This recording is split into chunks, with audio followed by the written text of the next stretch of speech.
You want answers? I think I'm entitled. I don't give a damn what you think you are entitled to. You want answers? I want the truth! You can't handle the truth!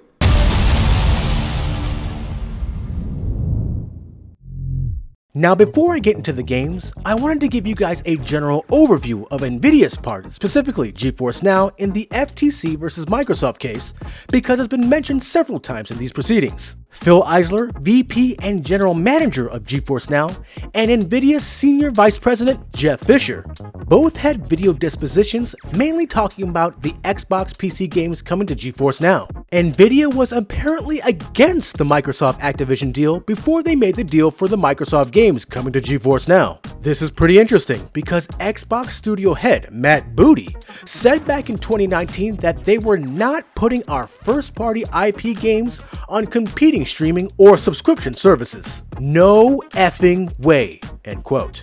This was in a 2019 email from Booty. Then they removed all Xbox Game Studio and Bethesda games from the platform in 2021. He was then asked why and stated, "I was frustrated at the process.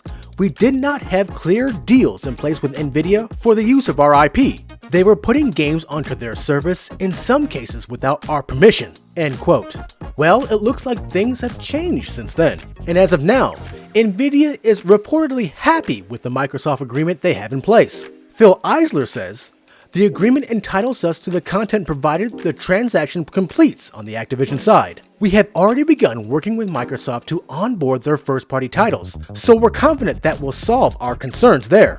Mr. Eisler was also asked about the performance of the platform, stating, "We found over time that we get closer and closer to the quality of playing locally. Our cloud gaming servers are more powerful than consoles, so we're able to run higher frame rates and add more visual effects," end quote. He also states regarding improved latency, "Well, one way is that we improved the frame rate, so originally it was 30 frames per second, and then we increased it to 60, then 120, and up to 240, end quote.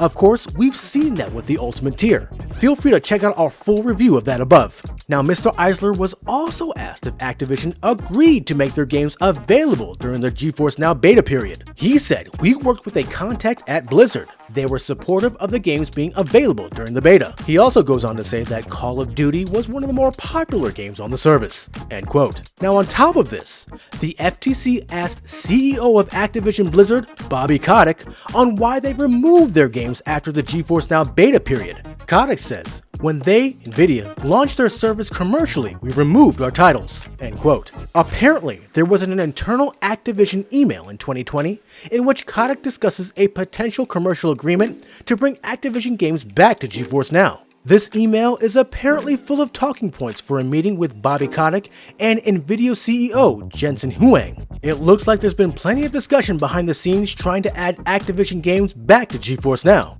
Well guys, now you're caught up with the latest with GeForce Now in the FTC versus Microsoft case. We'll keep you posted on any new juicy tidbits to come from the case.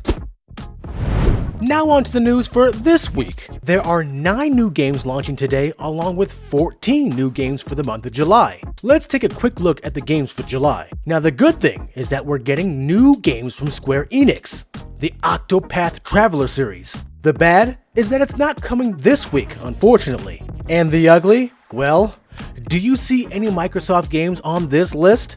Yeah, neither do I. But here is some good news about that. They never listed the Microsoft games they launched in May either, so there is a chance that we'll get some surprise Microsoft game launches in July. Fingers crossed. Next up, check out the list of 9 games to wrap up June. First we have One Lonely Outpost, a new release on Steam. AEW Fight Forever, a new release on Steam. Darkest Dungeon, available on Steam. Darkest Dungeon 2, available on Steam. Derail Valley, available on Steam. And our last Xbox game of the month, Age of Empires: The Definitive Edition, available on Steam. I Am Fish, available on Steam. Golf Gang, available on Steam. And finally we have Contraband Police, available on Steam. If you like this week's news overview of GeForce Now, feel free to give us a like. Also, make sure to subscribe at the only place where you can do battle in gaming heaven, Cloud Gaming Battle.